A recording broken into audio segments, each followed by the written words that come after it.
She laughed at the Alpha King when he rejected her, not knowing she was the last Lycan queen alive. Let the moon bear witness. I, Fenric Drathmore, reject you, Eve Ashenmore. The wind came off the Greyvale Mountains like a punishment from the old gods, raw, biting, and merciless. Snow fell in curtains so thick that the torches lining the ceremonial clearing barely held their flame. Hundreds of wolves from every corner of the northern packs had gathered in the frost-bitten meadow beneath the ancient bonewood tree, its pale branches clawing at the gray sky like the fingers of something long dead. Tonight was the severing moon, the night when the Alpha King of the North would choose his queen before the gathered packs. And tonight, Eve Ashenmore would be destroyed. She did not know it yet. She stood near the outer ring of the crowd, wrapped in a threadbare cloak that had been her mother's, her dark hair braided away from her face in the old way, the way of the mountain wolves, who had been extinct for 3 generations. No one braided their hair like that anymore. No one remembered why it mattered. But Eve did, because her grandmother had whispered the reason into her ear when she was barely old enough to hold her own head up. We braid to bind the beast. We braid so the wolf inside remembers it was once something greater. She had never understood what that meant. Around her, the crowd buzzed with anticipation. She could smell the mead on their breath, the oiled leather of their ceremonial armor, and beneath it all, the sharp copper scent of wolves barely keeping their shifts contained. The severing moon did that to them, pulled at their blood like a hook behind the sternum. Eve felt it too, but differently. Where others trembled and snarled, she felt something deeper, a stillness, a silence inside her chest so complete it frightened her.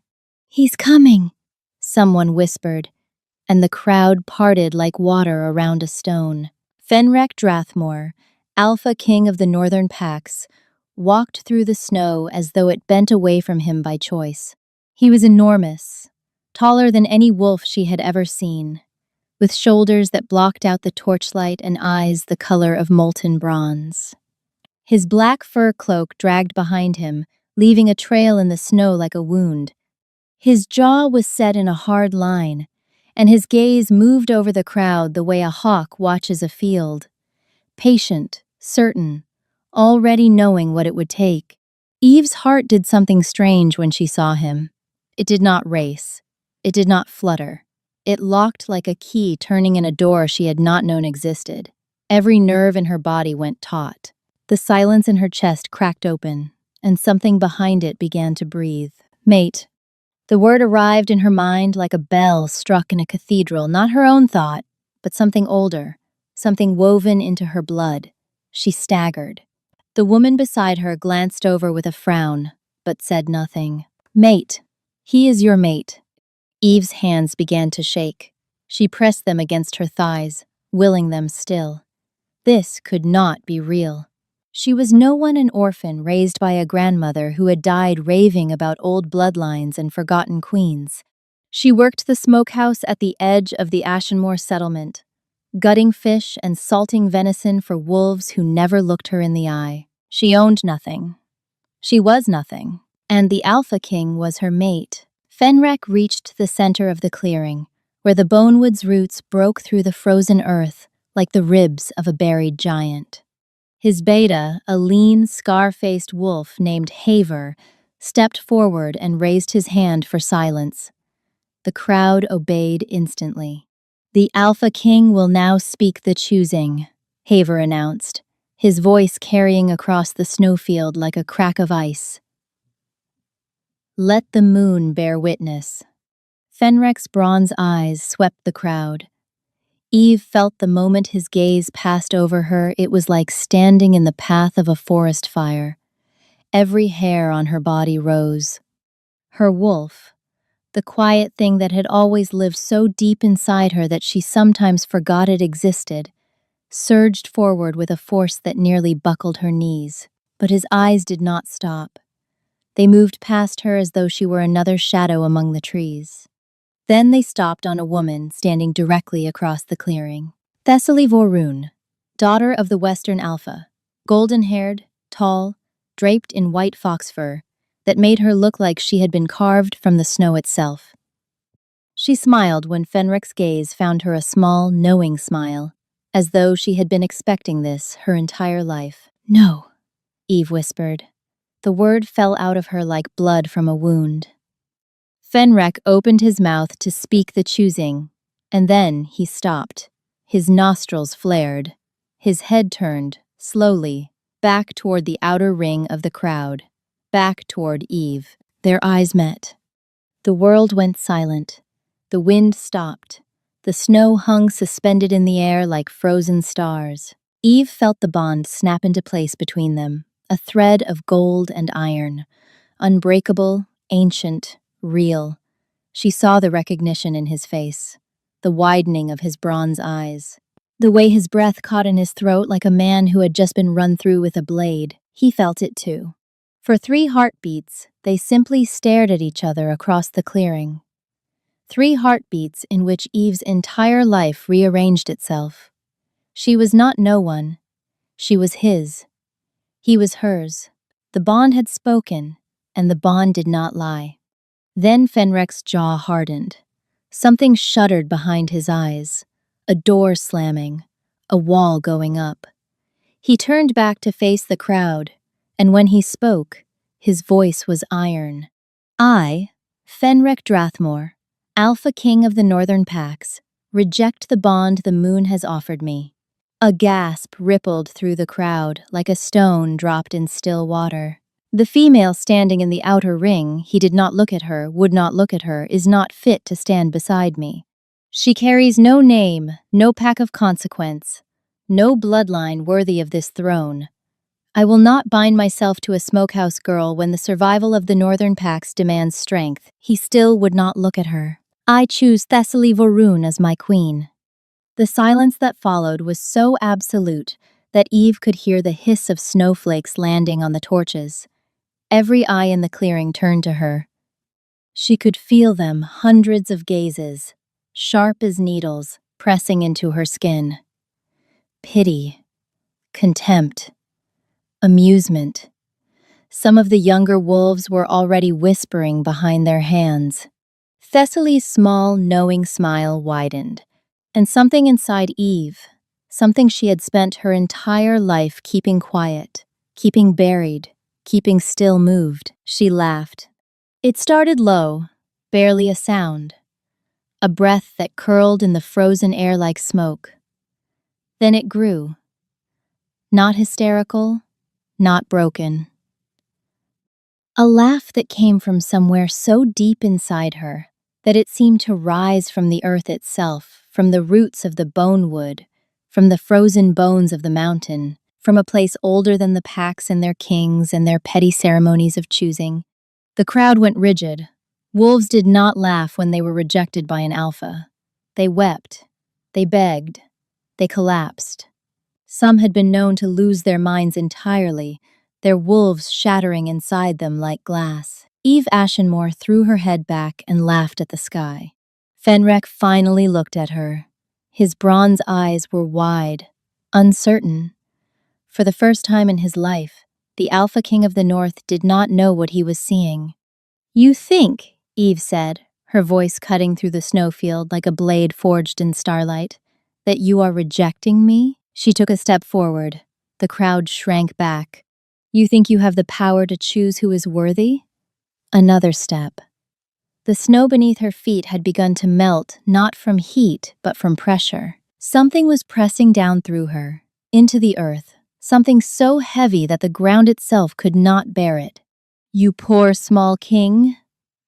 She smiled at him then, and it was not a kind smile. It was the smile of something that had been sleeping for a very, very long time, and had just opened its eyes.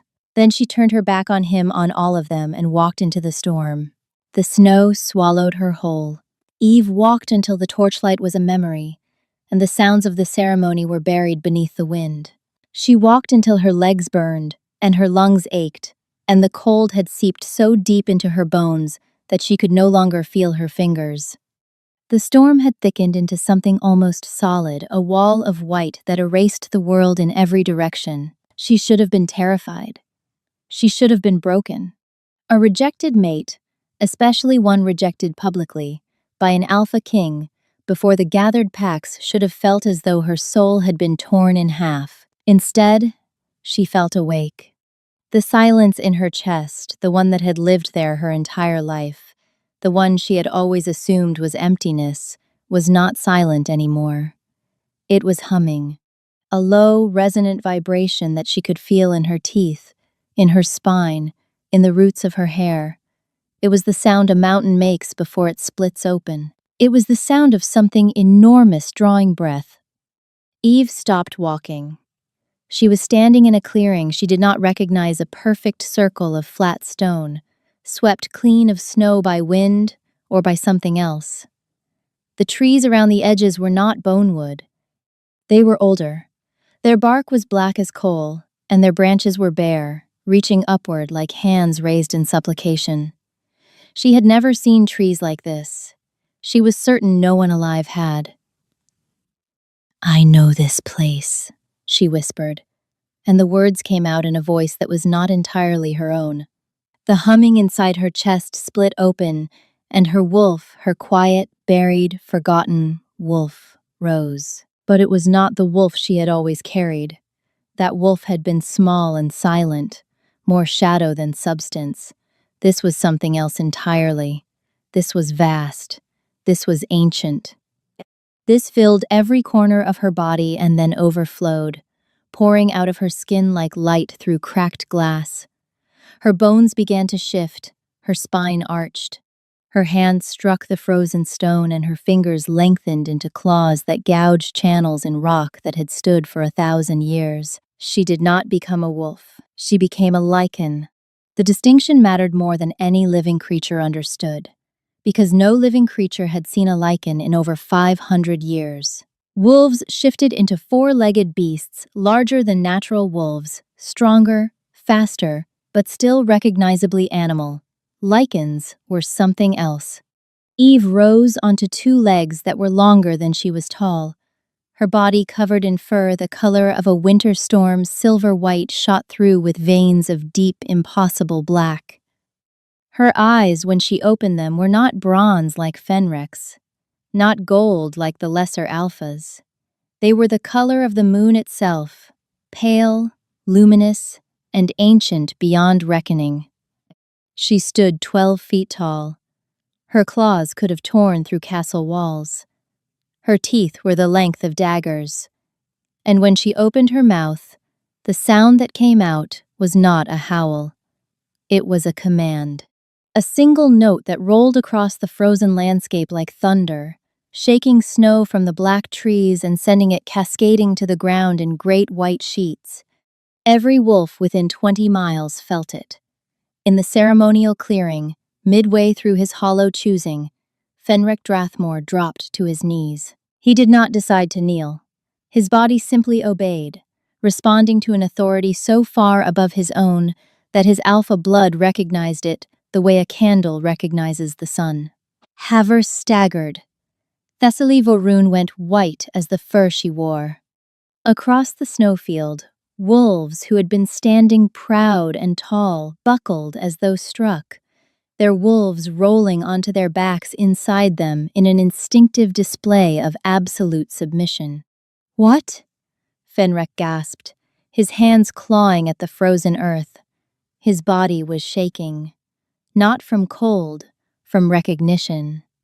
From a genetic memory so deep that it predated language, predated pack structures, predated everything he had ever known about what it meant to be a wolf.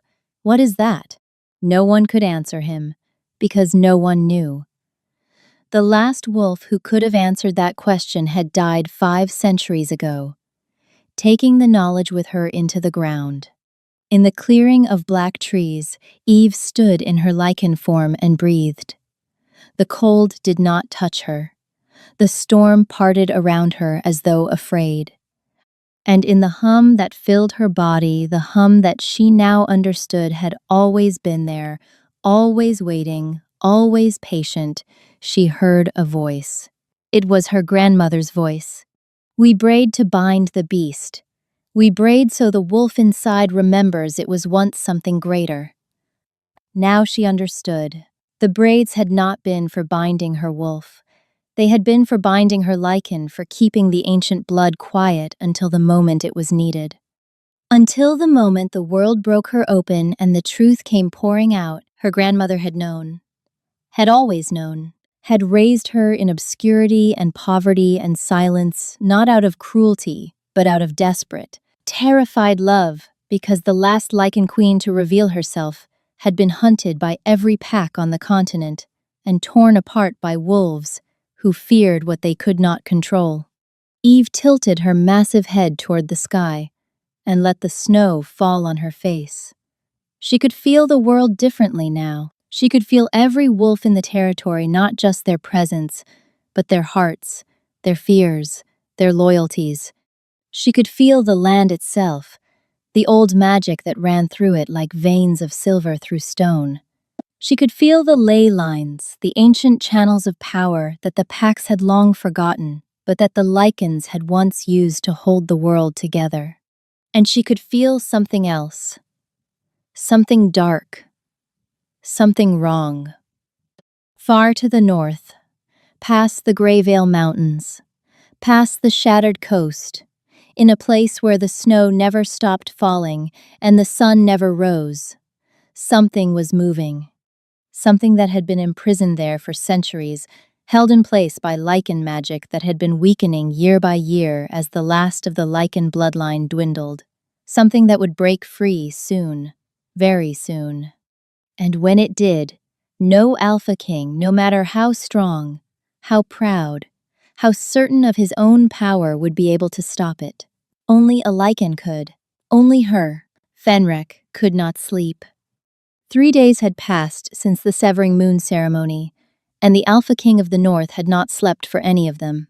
He sat in the war chamber of Greyvale, keep a fortress of grey stone and iron that had been the seat of the Northern Alpha for 12 generations, and stared at the maps spread across the table before him. But he was not seeing the maps. He was seeing bronze-dark eyes in a sharp, proud face. He was hearing laughter that should have been a sob. The rejection should have severed the bond. That was how it worked. An alpha rejected a mate, and the bond dissolved like frost in sunlight, painful but final. The rejected wolf would grieve, recover in time, and eventually move on. The alpha would take his chosen queen and rule as he saw fit. The bond had not dissolved. It was still there, a thread of gold and iron in the center of his chest, pulling toward the east, toward the mountains, toward her. It had not weakened. If anything, it had grown stronger. It burned now, a low, constant fire that made his wolf pace and snarl inside him like a caged thing. And there was the matter of the kneel. Fenrek had not told anyone what had happened to him during the ceremony, how his body had simply collapsed, mid-sentence, as though something had reached inside him and pressed him down like a thumb pressing an insect into the dirt. He had covered it, claimed a sudden pain in his leg, an old war wound acting up. His wolves had pretended to believe him, but Haver had not pretended. Haver had felt it too, and the look in his beta's scarred eyes had been one Fenrek had never seen there before. Fear. "You need to find her," Haver said from the doorway. Fenrek did not look up. "I chose Thessaly. With respect, my king. Thessaly Vorun is a political alliance wrapped in fox fur. She brings her father's western wolves to your banner. That is all she brings." Haver stepped into the room, his boots heavy on the stone floor. What happened at the ceremony, what we all felt, that was not politics. What we felt was wind and snow and too much mead. Fenrek. Haver rarely used his king's first name. Every wolf in that clearing dropped, simultaneously, without warning. Something forced us to submit, not out of fear, but out of nature. Our wolves recognized a higher authority. That has not happened in... It has never happened. Exactly. Haver leaned on the table, his scarred hands flat on the maps. So what was it? And why did it come from the direction your rejected mate walked? Fenrek was silent for a long time. The fire popped in the hearth. Snow ticked against the narrow windows. She was nobody, he said finally, but his voice had lost its iron. An orphan from a dead settlement. No family, no pack standing, no training. How could I put a smokehouse girl on the throne of the northern packs? The Western Alliance would have collapsed. The southern packs would have laughed us into ruin. I did what any king would do. You did what a frightened man would do, Haver said quietly. You saw an unknown, and you chose the safe path. That is not the same thing as wisdom, my king. Before Fenrek could respond, the door burst open. A young scout, barely old enough for his first shift, stumbled in, his face bloodless with cold and terror. The Thornreach settlement, the boy gasped. It's gone. Fenrek was on his feet instantly. What do you mean, gone? Destroyed. Every building. Every wolf. There was, the boy's voice cracked. There was nothing left but bones. Frozen bones, scattered across the snow. And the bones were wrong, my king. They were too large. No wolf has bones that size. Haver and Fenrek exchanged a look. How many? Haver asked. 200. The entire settlement. Women, children, elders, all of them. The boy was shaking. And there were marks on the ground tracks, I think. But they were not wolf tracks. They were not any tracks I have ever seen. They were deep, like something impossibly heavy walked through. And they came from the north. From the north. Fenrek felt the bond in his chest flare not with warmth, but with warning. As though the thread connecting him to Eve Ashenmore had just pulled tight, trying to drag him somewhere he needed to be. Send riders to every settlement within 50 miles of Thornreach, he ordered. Double the watch on the northern passes. And someone find me every text, every scroll, every forgotten legend we have about what existed before the packs. Before the packs? The scout asked, confused. Before us, Fenrek said. Before wolves ruled this land. Something else ruled it first. I want to know what. Eve spent 7 days in the mountains. She did not plan to spend 7 days. She had walked into the storm with nothing. No food, no shelter, no plan beyond the simple animal need to move. To put distance between herself and the clearing where her mate had looked at her and found her wanting. But the mountains took care of her in ways she could not explain. Caves appeared when she needed shelter. Streams ran clear and unfrozen in places where they should have been solid ice.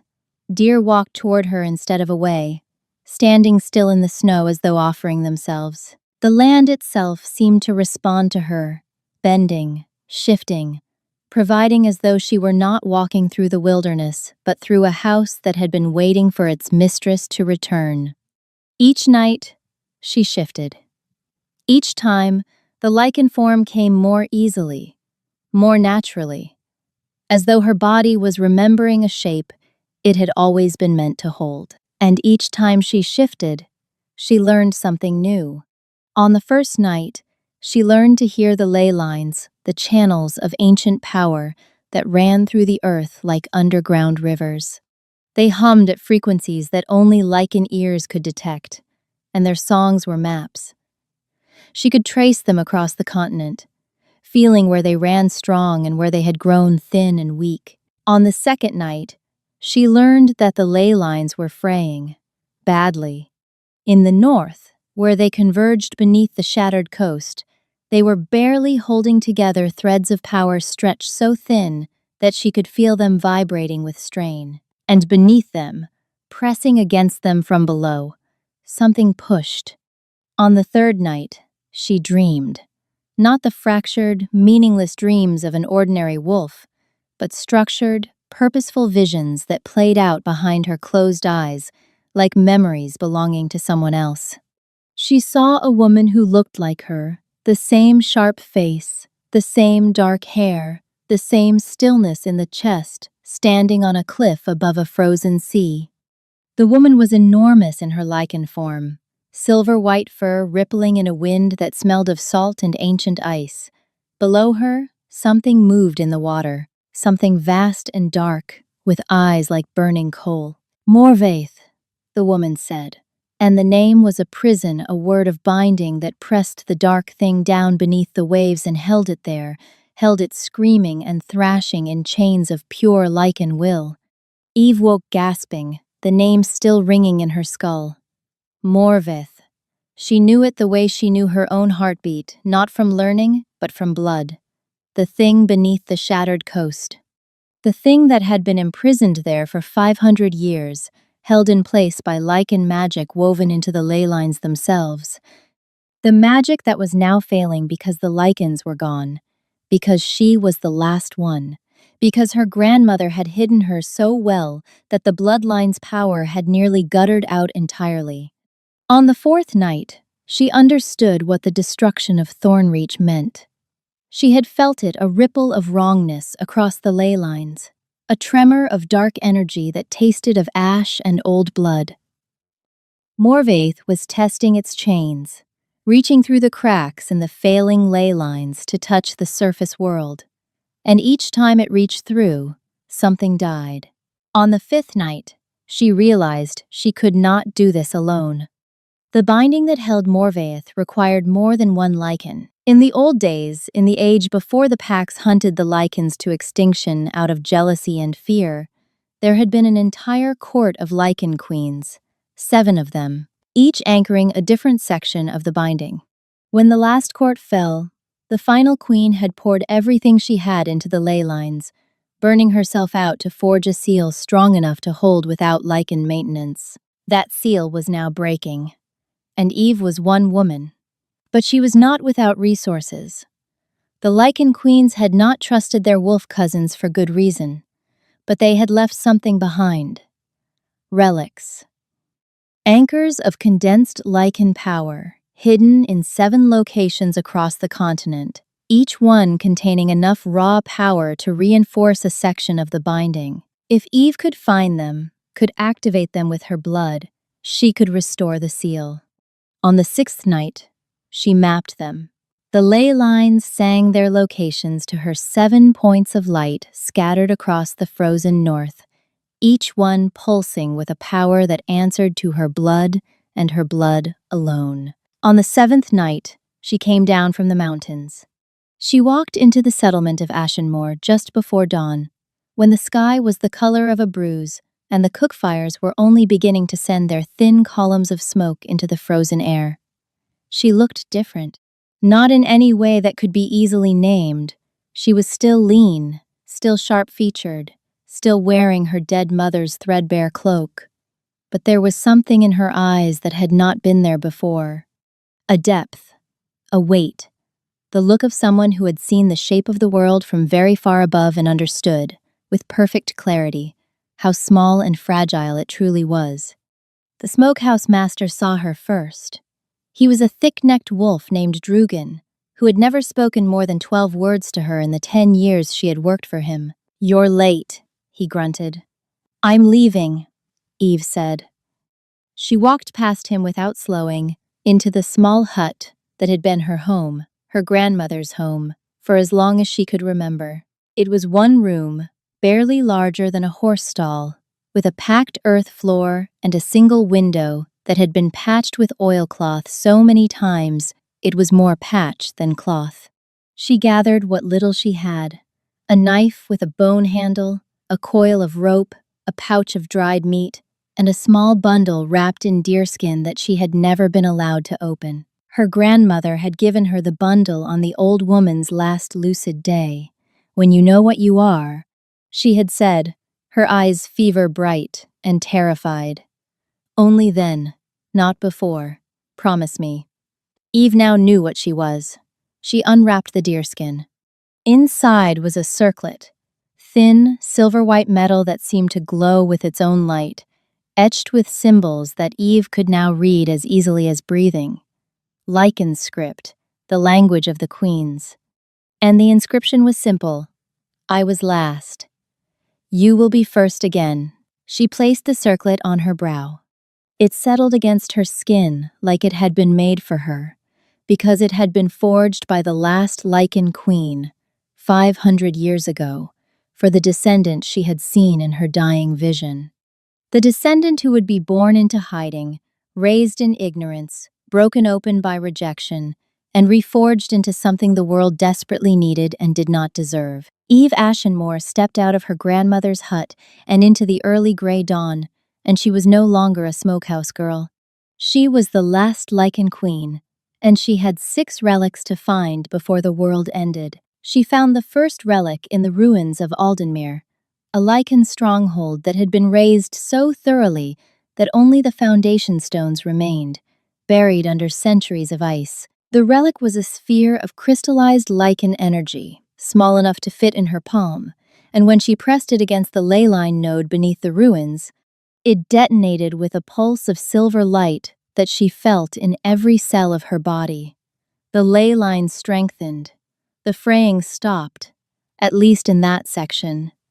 She found the second in a cave system beneath the Greyvale Mountains, a cave the wolves had used for storage for generations without ever knowing what lay behind the false wall at its deepest point. This relic was a fang, enormous, carved from a single piece of moonstone, and when she activated it, the tremors coming from the north lessened for 3 full days. She found the 3rd, 4th, and 5th in rapid succession, each one hidden in a place of old Lycan power, each one requiring her blood to activate, each one buying her time against the thing pressing up from below. With each activation, she grew stronger. Her Lycan form became more fluid, more controlled. She could hold it for hours without exhaustion. She could run in it for days. But the 6th relic was different. The ley lines told her it was in the last place she wanted to go, Greyvale Keep, the seat of the Alpha King. The relic was buried in the foundation of the fortress itself, placed there by a Lycan queen 1,000 years ago, when the wolves and the Lycans had still been allies, before the jealousy and the fear and the long, bloody purge that had driven the Lycans to extinction. The Alpha Kings had been building on top of Lycan power for centuries without ever knowing it. The very strength of their dynasty was borrowed. Eve stood on a ridge overlooking the fortress and considered her options. She could try to sneak in. She could try to take it by force. Or she could walk through the front gate and tell the Alpha King exactly who she was and exactly what was coming. She chose the gate. The guards saw her coming from half a mile away, a lone figure walking through the snow, moving with a steadiness that wolves did not possess, wearing a circlet that caught the winter light like a star. They did not try to stop her. Something in the way she moved made their wolves whimper and press against the backs of their minds, urging their human halves to step aside. She walked through the outer courtyard, past the stables, past the training grounds where young wolves stopped mid-drill to stare, past the great hall where servants pressed themselves against the walls as she passed. She walked until she reached the war chamber, and she pushed open the door without knocking. Fenrek was there. So was Haver. So was Thessaly, draped across a chair like a cat, watching the maps on the table with an expression of perfect boredom. All 3 of them looked up when the door opened. Fenrek's face went through several transformations in rapid succession. Shock, recognition, pain, longing, and finally, because he was a king, and kings were trained to hide what they felt, a careful, controlled blankness. You, he said. Me? Eve agreed. Thessaly straightened in her chair. Who is this? She asked, though the tremor in her voice suggested she already knew. This is the woman your king rejected, Eve said, and she smiled, not the cold smile from the ceremony, but something warmer and far more dangerous. And I'm not here for him. I'm here for what's buried under his throne. There is nothing buried under my throne, Fenric said. There is a lichen relic in the foundation of this keep that has been holding your bloodline's power in place for 1,000 years. Without it, the Drathmore dynasty would have crumbled 3 centuries ago. And I need it, because without it, something far worse than a crumbling dynasty is going to rise from beneath the shattered coast and devour everything you have ever known. Silence. Haver looked at Fenric. Fenric looked at Eve. Thessaly looked at all 3 of them and did not like what she saw. She's lying, Thessaly said. She's a rejected mate seeking revenge. Throw her out. 3 more settlements have been destroyed since Thornreach, Haver said quietly. She is not lying. Fenric stood. The bond in his chest was burning not with pain, but with something worse.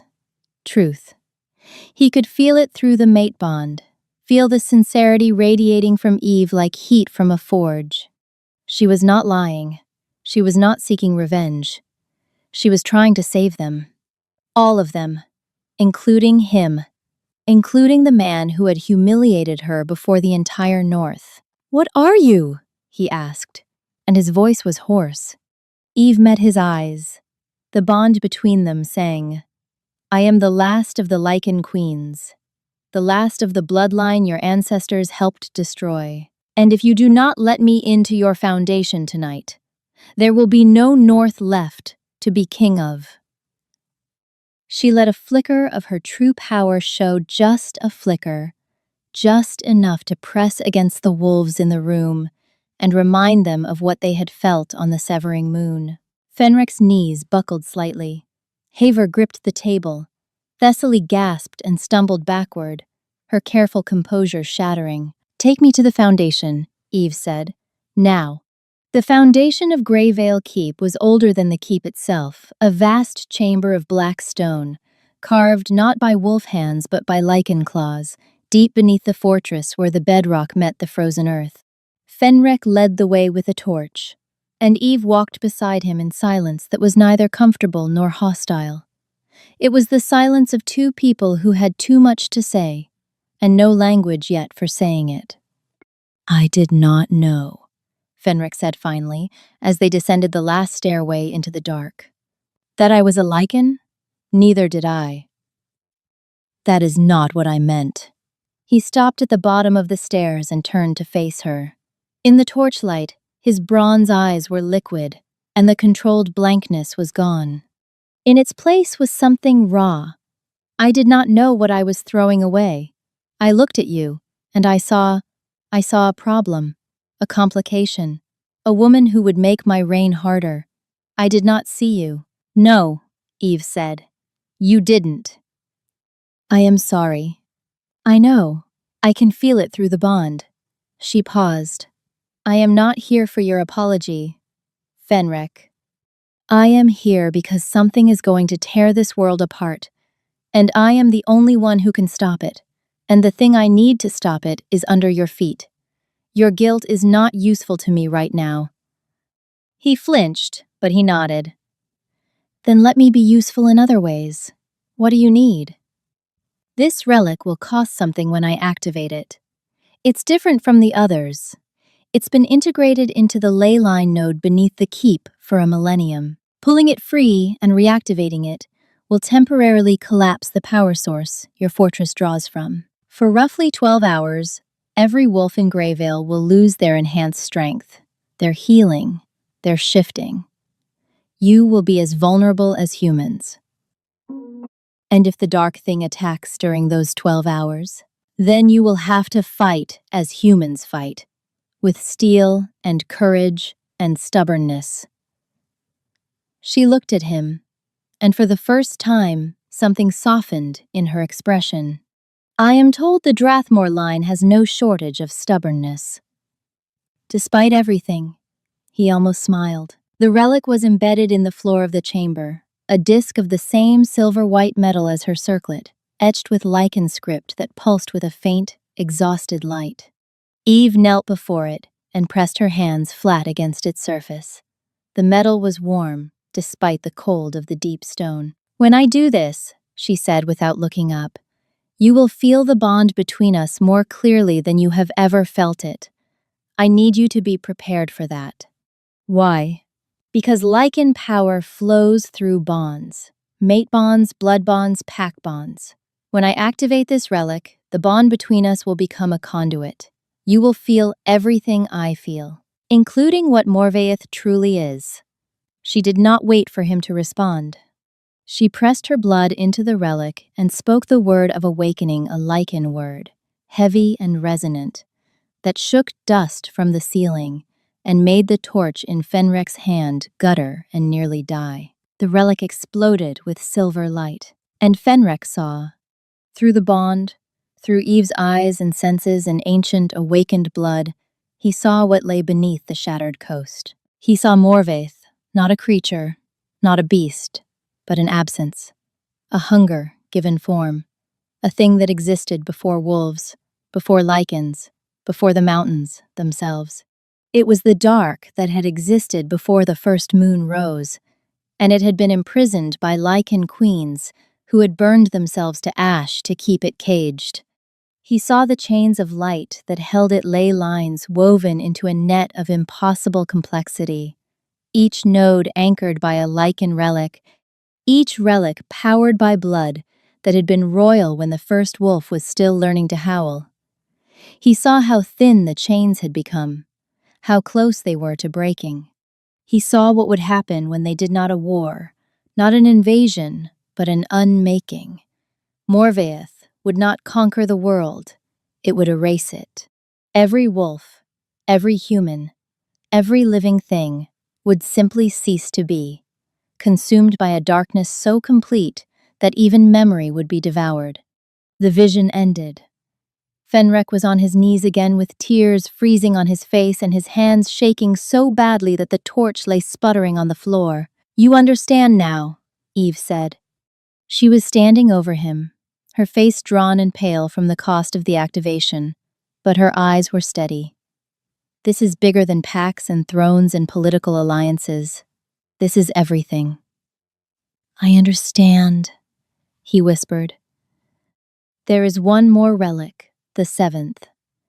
It's the keystone, the one that locks the binding into place once all the others are active.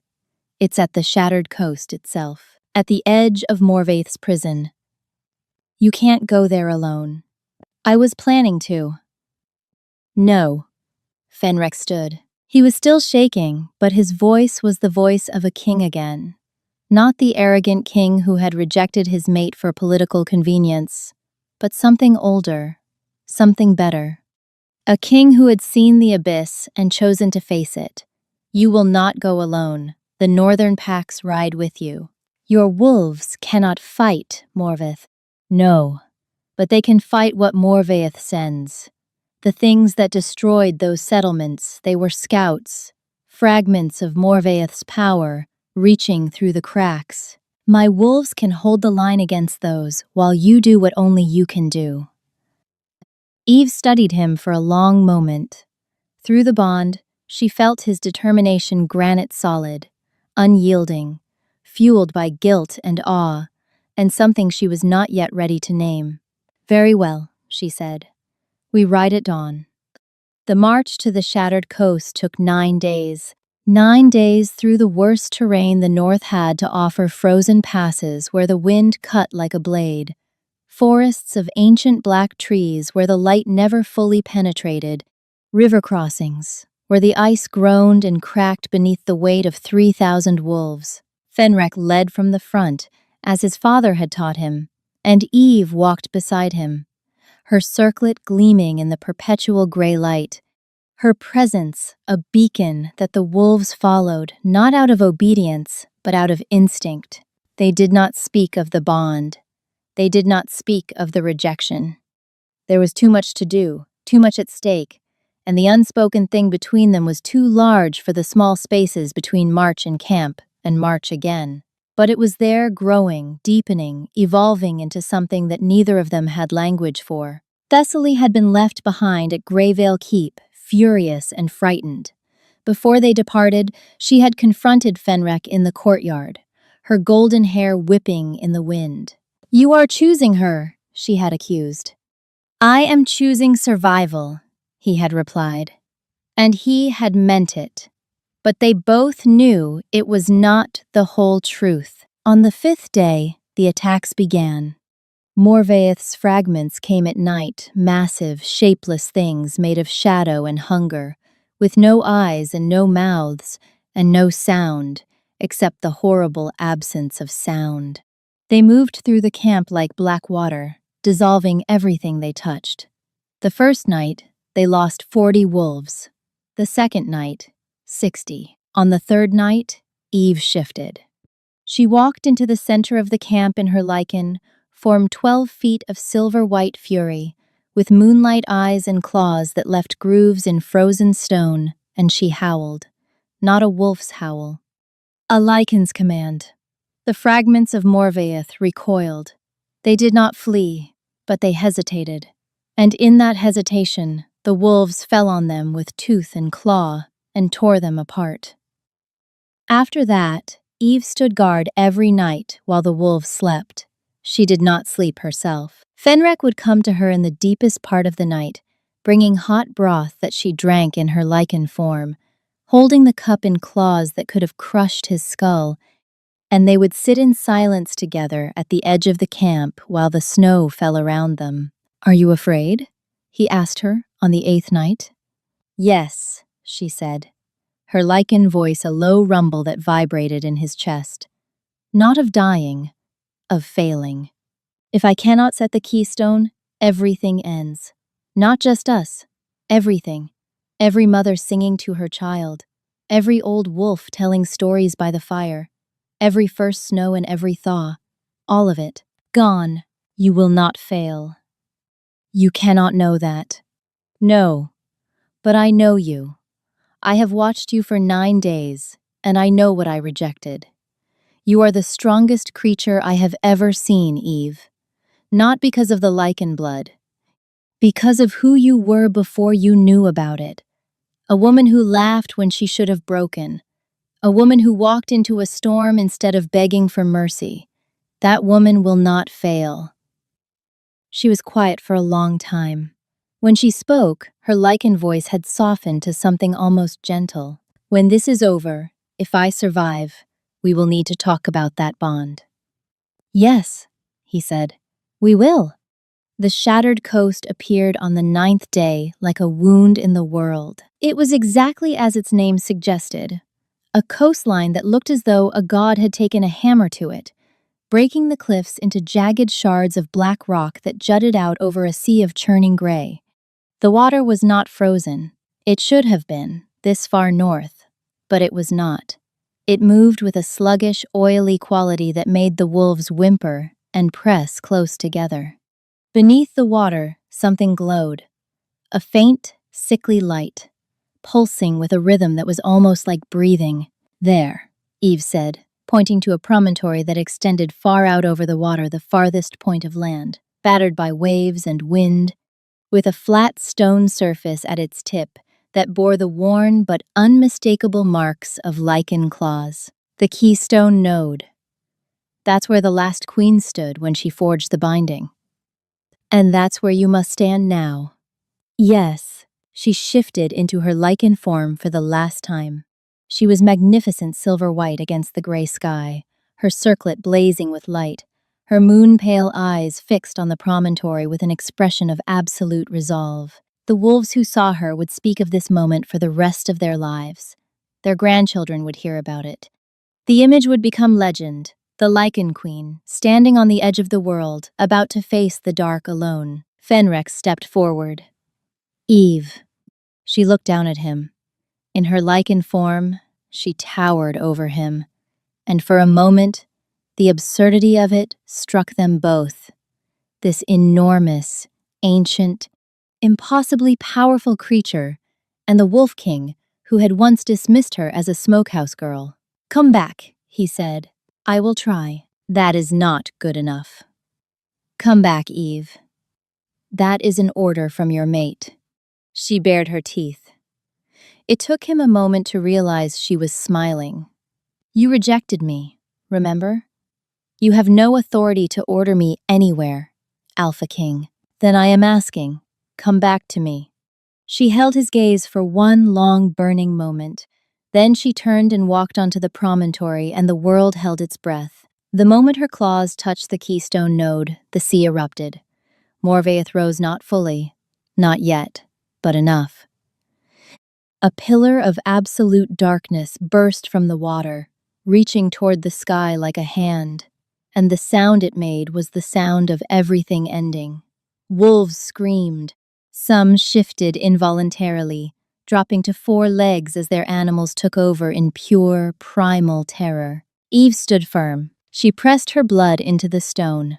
She spoke the binding words, not 1 word, but 7. 1 for each relic, 1 for each point of the great chain that held the darkness in place.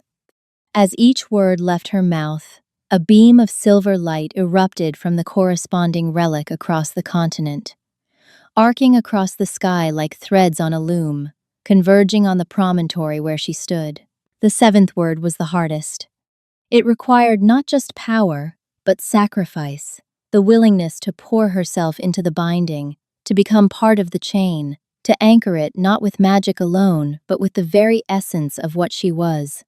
The last queen had died doing this, had given every drop of herself to forge a seal strong enough to hold for 5 centuries. Eve spoke the 7th word.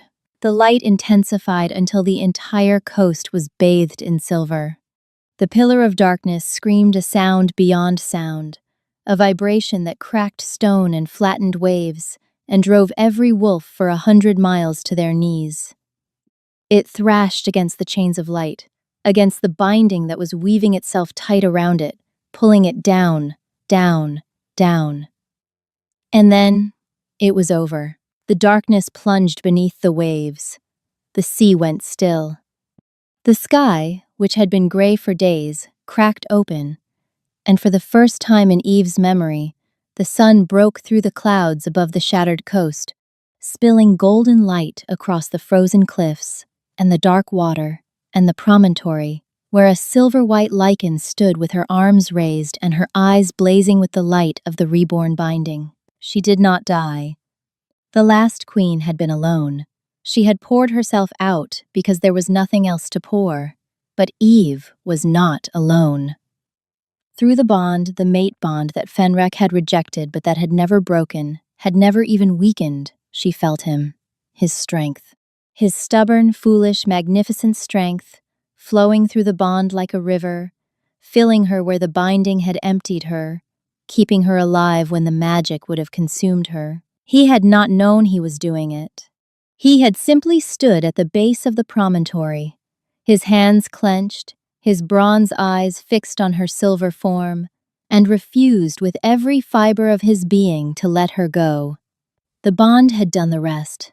Eve collapsed on the promontory, shifting back to her human form, small and shaking and alive. Fenrek was there in seconds, climbing the frozen rock with hands bloodied by sharp stone, pulling her against his chest with arms that trembled. "You're alive," he said, and his voice broke on the word. "Apparently," she managed, "I am very difficult to get rid of." He laughed a broken, relieved, beautiful sound, and held her tighter. They found her on the first warm day of the thaw. The northern packs had gathered again, not at the Bonewood this time, but at the shattered coast, which was no longer shattered. The cliffs had healed in the months since the binding, smoothing into gentle slopes that met a sea now calm and blue. Green things were growing where nothing had grown for centuries. The ley lines hummed with restored power, and the land itself seemed to breathe more easily. Eve stood on the promontory where she had saved the world, dressed not in threadbare cloaks but in the silver-white armor of the Lichen Queen's armor that had been waiting in the 7th relic, perfectly preserved, perfectly fitted, as though the last queen had known exactly who would come to claim it. Fenrek stood beside her, not behind her, beside her. He had formally dissolved the arrangement with Thessaly Vorun, who had surprised everyone by taking it with grace. "I am a wolf," she had said. "I know when I have been outranked." She had returned to the West with her father's wolves, and if she grieved, she did it privately. The bond between Fenrek and Eve had been formally acknowledged not in a wolf ceremony this time, but in the old way, the Lycan way, with words spoken over the ley lines and sealed with blood on stone. It was not a marriage of politics, it was a joining of purpose. The Lycan Queen and the Alpha King, bound not because it was convenient, but because it was true. But Eve had not taken his throne. She had refused it, politely but firmly, in front of the gathered packs. "I am not your queen because I am his mate," she had said, her voice carrying across the coast like the toll of a bell. "I am your queen because of what I am. Those are different things." An Alpha King rules his packs. A Lycan Queen guards the world. "I will not sit beside your throne, Fenrek. I will stand where I am needed, and you will stand where you are needed. And when those places are the same, we will stand together." It was the most radical thing anyone had said to a Northern Alpha in living memory, and Fenrek, to the shock of every wolf present, had simply nodded. "As my queen commands," he had said, and there was no mockery in it, only a deep and quiet respect that settled across the gathered wolves like the first snow of winter, transforming everything it touched. Now, standing on the healed coast, Eve looked out at the sea and thought about what came next. The binding was restored, but it would not hold forever. It needed maintenance. It needed Lycan blood. And she was the last. But perhaps not for long. In the visions that came to her now clearer and stronger with each passing day, she saw something that the last queen had not lived long enough to see. In scattered settlements across the continent, in the blood of wolves who had never known their ancestry, the Lycan gene lay dormant. Hidden by centuries of interbreeding, diluted to the point of invisibility, but still there, still waiting. She could feel them, dozens of potential Lycans, their power sleeping inside them, the way hers had slept inside her. They did not know what they were. They would need to be found, trained, awakened. She would build a new court. She would not make the mistakes of the old queens, who had kept themselves separate from the packs, who had hoarded their power until the wolves grew to fear and resent them. This court would be woven into the fabric of the packs themselves, Lycans and wolves, living together, guarding together, building a world strong enough to hold against whatever darkness might come next. Fenrek's hand found hers. His fingers laced through hers, warm, calloused, certain. "What are you thinking?" he asked. "That you rejected me in the snow, in front of everyone, and called me unworthy." He winced. "I am never going to live that down, am I?" "No," she said, and her voice was warm with something that might, in time, become forgiveness. "You are not, but you are going to spend the rest of your life trying. And I am going to enjoy watching you do it." He turned to her, and in his bronze eyes she saw not the arrogant king who had thrown her away, but the man the bond had always known was underneath, flawed, proud, capable of great cruelty and greater courage, learning every day what it meant to stand beside a woman who was not just his mate, but something far older and far more powerful than he would ever be.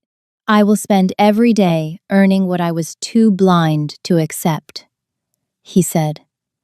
"See that you do," she squeezed his hand. "Now come. There are Lycans to find, a court to build, and a world to guard. We have work."